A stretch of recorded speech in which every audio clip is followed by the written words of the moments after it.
Welcome back, everyone, to our first official episode of A Couple's Take. Aren't you excited? I'm excited. Today we'll be talking about none other than a topic that I guess is close to our hearts. It's dating. First, we'll be discussing the different phases that we think happen during dating. Then we'll be talking about a couple of questions and considerations you want to think about when you're starting off dating. Right. We'll have a couple of quick facts. And then we're going to end today's podcast with a couple of red and green flags. Kind of a game, you could say, I guess. Okay. That's good.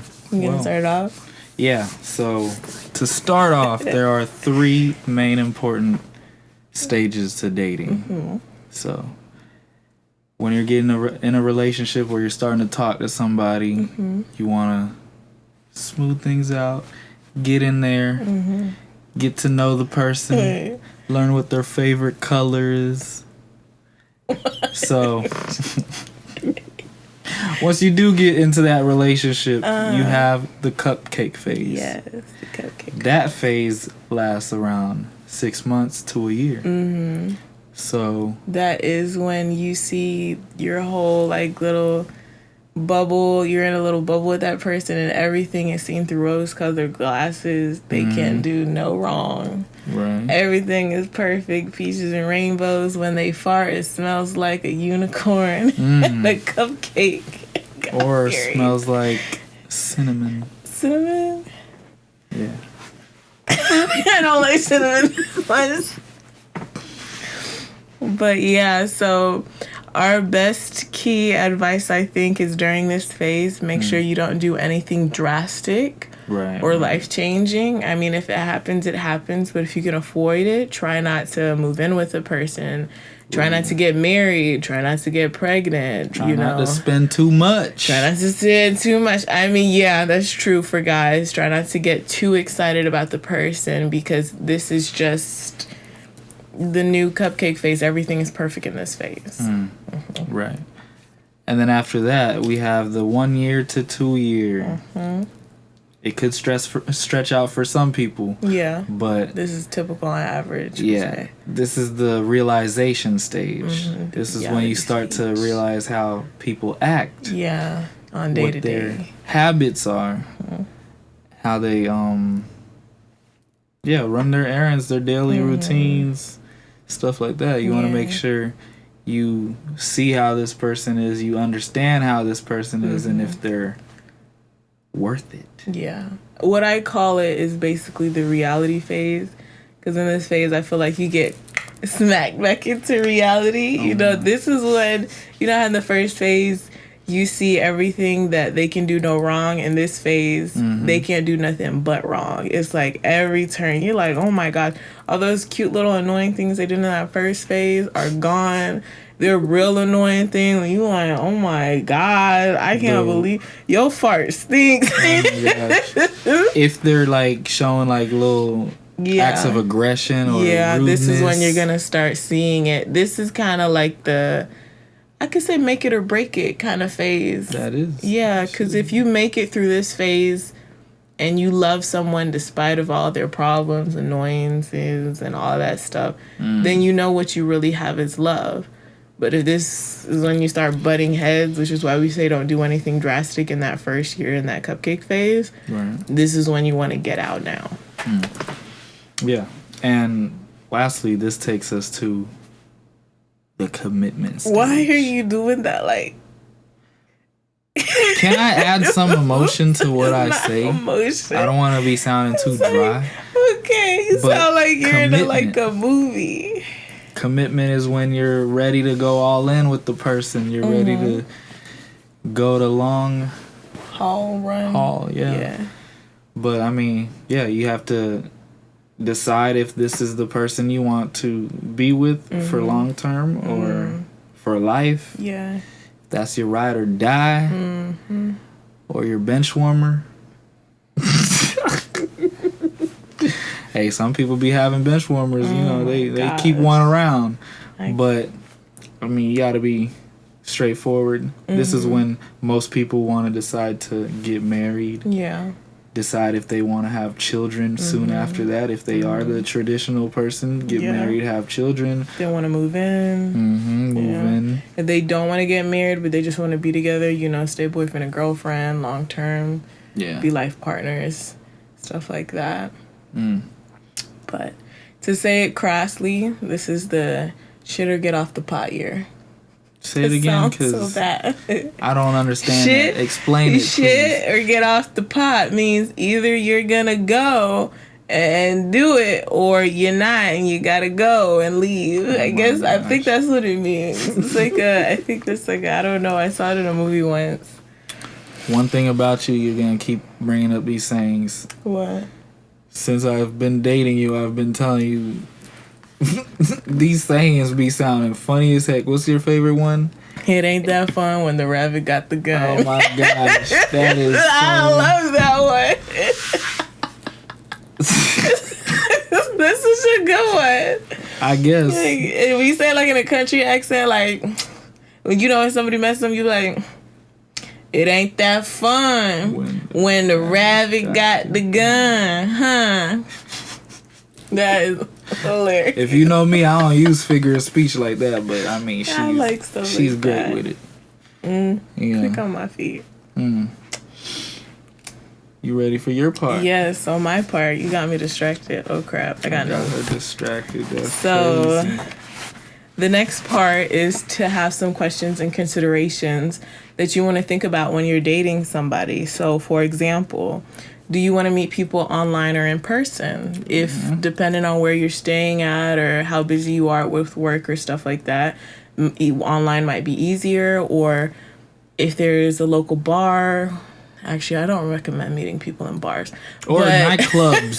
I don't recommend nightclubs either. Yeah, that popped into my head. It's just I don't recommend, because you're seeing persons through beer goggles and not for long-term relationships. And if you want to hook up, go ahead. Shots. Or you just want a quick flirt, that's fine. But for relationships, I wouldn't go for places like that. But if there's somewhere that you can meet people in person, it's a little bit hard to meet people in person these days. Yeah. Which would you prefer? I'd prefer in person. That's what I'd like. But I feel like that's hard. But meeting people in person nowadays, some people can hold their guard up and don't allow you to get that opportunity.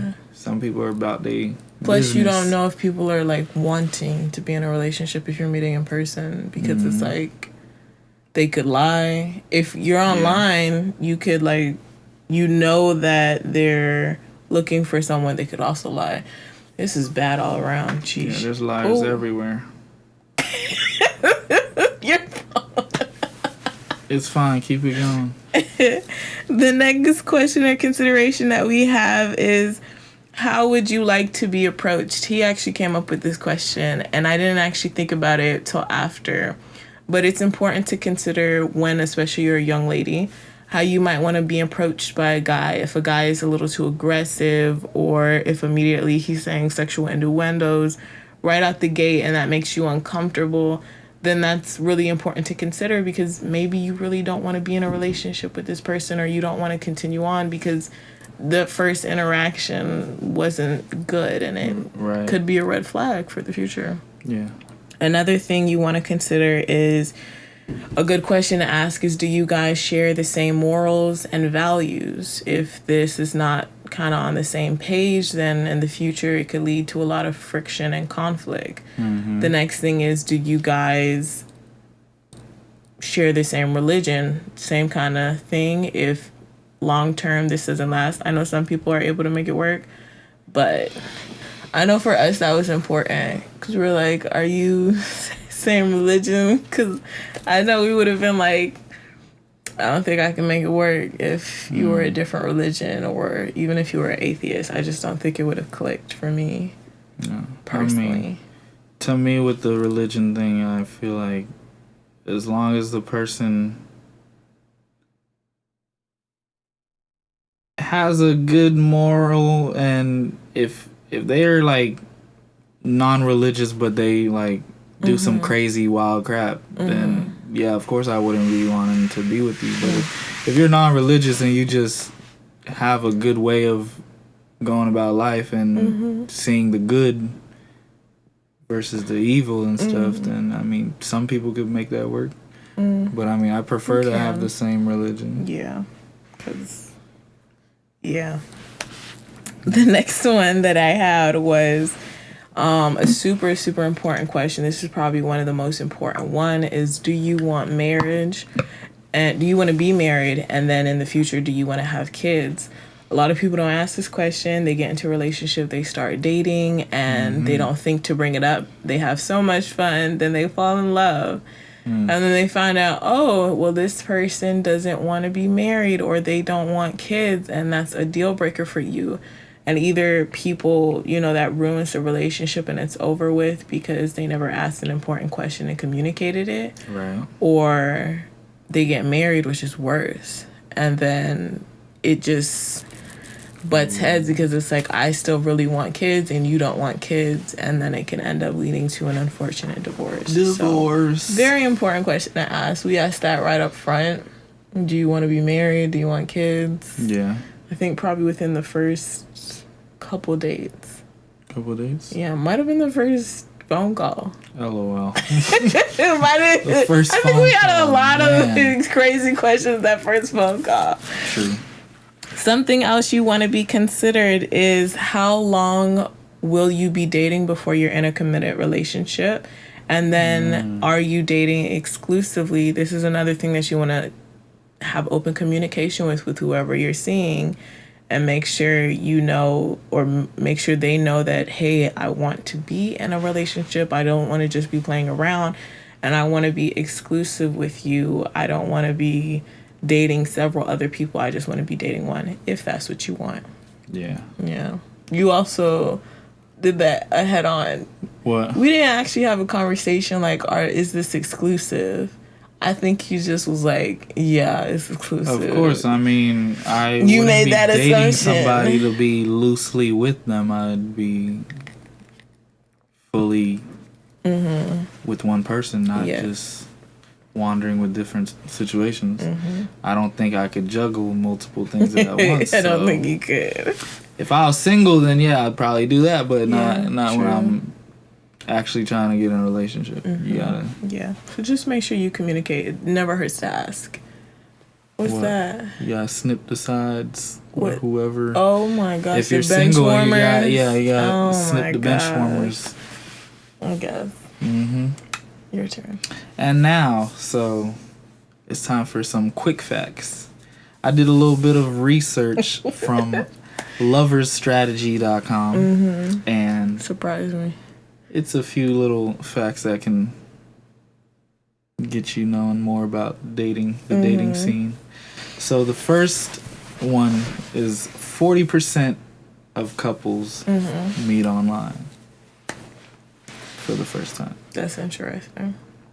The next one is being 84% of couples Yeah. get together for a relationship. Wow. They decide to go full on. They want to be in a committed relationship. And then the other 16 is for sexual pleasure. So, the nasty people on Just say on these nasty sites. people. They just want to get down. Yeah. You just have to be aware of them. Now, there's a few more. 1 out of 4 people. Yeah. What? Why are you laughing so much? I don't know, because you keep doing this. 1 out of 4 people. You gotta look at this out. Did you forget? That go on blind dates are successful. So 1 out of 4. Yep. Which is surprising, but not really. You want to know a crazy one I didn't tell you What? before? Okay. 1 out of 5 people dated their friend's ex. That's messy. That's that's a little too small to be comfortable. That's messy. I don't like that. And another one, I believe, is 25% of people. No, wrong percentage. 53% of First dates end with a kiss. Yeah, that wasn't you. I know that wasn't me. What's the math on that? I was in the 47%. Yeah, you was like in the 10%, negative 10%. Golly. Oh my gosh. I had seen this weird statistic one time way back in the day that said if there's like an 80% chance that somebody that you meet from 7th grade till the end of high school, you'll end up dating. Being together for a long time. That was really weird. I wish I could find that. That didn't make any sense to me. I feel like that comes with comfortability. If you know the person, you've interacted with them before in the past. Yeah. You understand what type of person they are. Of course, you'd be open to, hey, true. That's how we got here. Want to hang out sometime? That's how we got here. Yep. We knew each other since high school. Since middle school? Well, yeah, since high school, we went to the same middle school. It was high school. Yeah, so. Yeah. Okay, so for red flags and green flags, I got a couple for you. The first one is if somebody asks you, let's say on the 3rd date, how many sexual partners have you had? Red flag or green flag? On the 3rd date? 3rd date. Because I think the 3rd date, I'm out of the dating game for a while. So I think 3rd or 5th date is like the sex date. So if somebody asks you on that like sex date, how many sexual partners have you had? Is that like a red flag or green flag? I feel like that's okay. That's a green flag. If it's the first date, then that's a red flag. But the 3rd date to 5th date, whatever, long after that, I feel like you should be open to the person to if you want to be with that person. Yeah. I feel like it'd be a red flag for some only because they may be feeling uncomfortable to share such personal information. Of course, a lot of people will feel uncomfortable. Yeah. But it's one of those things like, if you're not going to sleep with that person, what? If they on the streets. Oh my gosh. If to me, if you're not sleeping with that person on the 3rd or 5th date, then I don't feel like you have to discuss it yet, but I do think it is something you should discuss with the person before you're intimate with them, right? So I think that's a green flag. Agreed.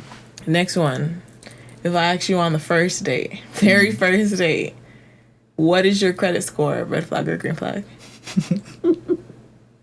Your credit score, I mean, I would say that's a red flag. Yeah. Because you're trying to see how the person is financially. I feel like that's later down the road. Yeah. Like, not too far. We don't want you to be in the, like, forever. Don't be committed with the person and then you don't know their credit score. Or you don't know where they are financially. Yeah, they're in $500,000 worth of debt. Yeah, once you find that out, you should be able to say, you know what?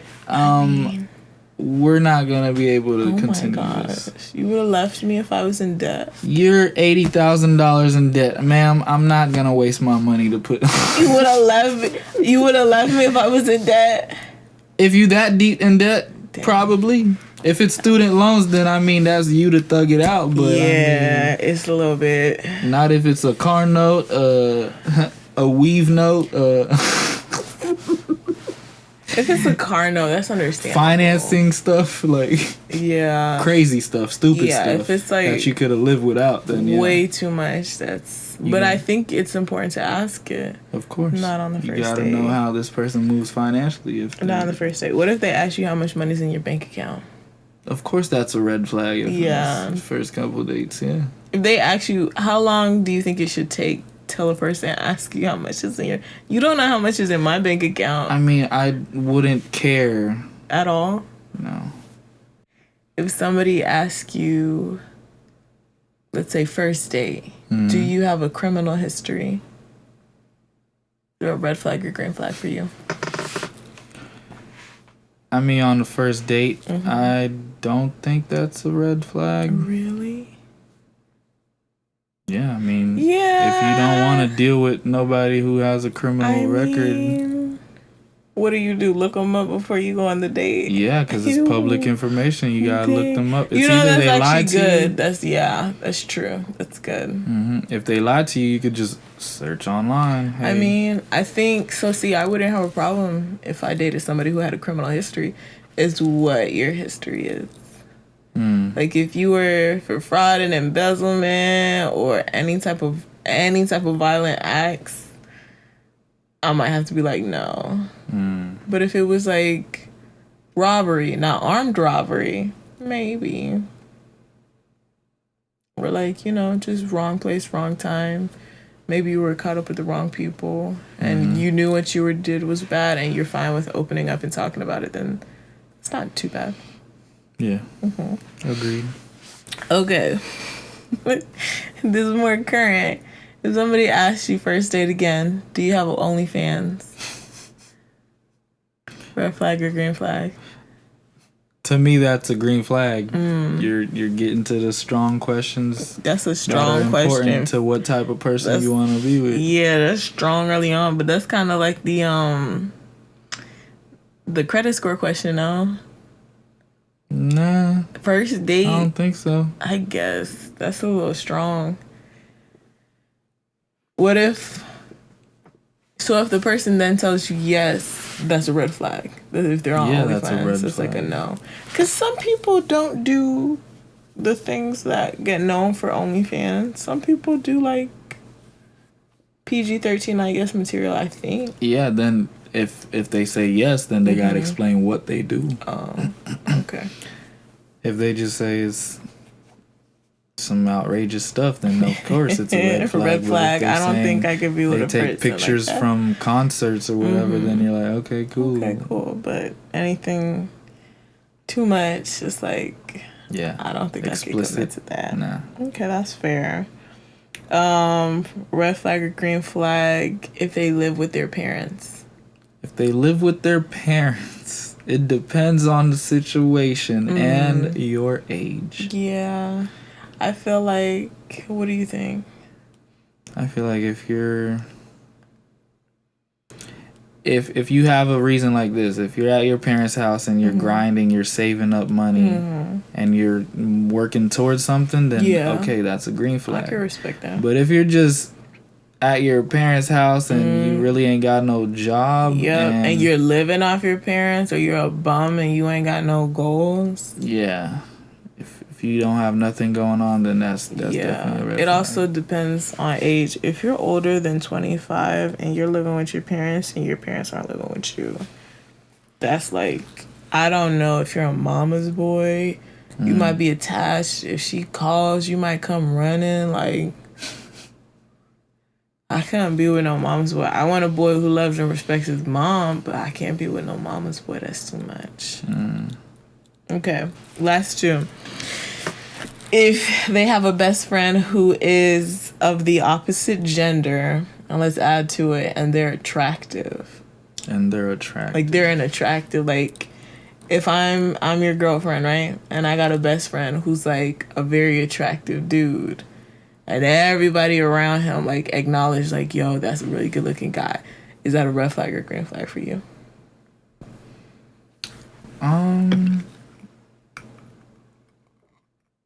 I would be fine with it. It's just how friendly you are with your best friend. If y'all just chilling, kicking it, hanging out, even if you go out to eat or whatever, just chill. Okay, cool. But if you like too friendly, hugging all the time, touchy, and talking about super personal stuff, then... But that's their best friend. So they're going to be... You know how touchy I am with my best friend, and she's a girl, so it's like, oh my God, girl, yes! Like, for me personally, when I met you and we got together and you don't have a female best friend, then you can't have no female best friend after. I'm your female best friend. Like, I don't know. Maybe I have some more maturing to do, but the thought of you hanging out with somebody by yourself of the opposite gender who is very attractive, it's just like, you kind of just opening up Pandora's box. Like, you're telling this person, because that's what a best friend is, you tell them stuff that happens in your life, and so that sometimes mean your relationship. So that means I'm literally running to a guy to tell him, and he would have to be extremely, like, even as a person to be like, yes, and not try to interfere and not be like, oh, he ain't worth crap, because you know what I'm saying? Yeah. So I just feel like it's a messy situation. I would prefer not. You'd say it's a red flag? That's the reddest flag. Oh my God. So I just don't. I just feel like it's asking for something. It just adds extra when it's like the person is super attractive. So yeah, last question. What is it? If you find out the person that you're dating is a virgin, is that a red flag or green flag for you? If they're a virgin, I'm fine with that. I don't really have a problem. It's when they have too much history and too much going on in the past, then of course that's a problem. So you prefer a virgin to somebody who's more sexually experienced? Yeah. Because we feel can like- learn together. Oh my God. We gonna figure this out. I don't need you to know that, but we gonna figure it out. We got time to learn. True. But I'd say the same. You know, I feel like it's more okay if a girl is a virgin, but if a guy is a virgin, people are gonna be like, oh, I don't want no man who's a virgin, you know? Even some guys are like really like, oh, I want no girl who's a virgin. I think they're scared of it. Like, Yeah. what I'm supposed to, I don't know. I feel like people would be scared of it, but I'm cool with it. We can learn together. True. I feel like you're more honest too. Like if y'all are waiting together, then it's like you're more honest with things that you may want and not want in the bedroom. You don't have a bunch of people to compare to, so it's just you and that person. So it makes the experience more intimate. Granted, you probably gonna have to learn everything together. So that's something to consider. It's a journey, right? Yeah. So, But yeah, that's it. That's all my questions. that's all your questions? That's all my questions. Well, that's it for this episode of A Couple's Take. Thank you for watching.